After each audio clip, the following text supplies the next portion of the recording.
كل اللي كذب موضوع السبعة اليمنيين اللي انضربوا داخل عمان من الجيش العماني، أدينا لكم الفيديو بالدليل بالصوت والصورة والأسامي، وشاهدوا بعيونكم.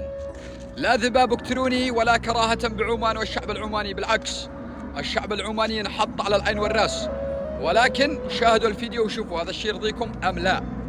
اسمي عبد الله علي بن سعيد من قبائل خولان صنعاء. تلقيت الضرب من الجيش العماني بتاريخ 30/5/2024.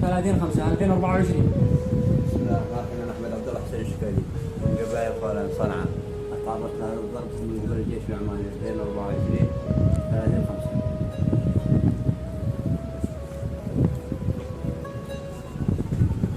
السلام عليكم ورحمة الله. أنا علي محمد سعيد من صنعاء خولان.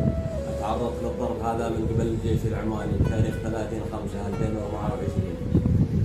بسم الله الرحمن الرحيم. أنا اسمي محمد ناصر محمد الشكيلي.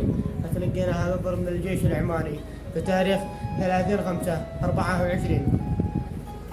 بسم الله الرحمن الرحيم. أنا جبران عبد الله محمد الشكيلي من صنعاء خولان.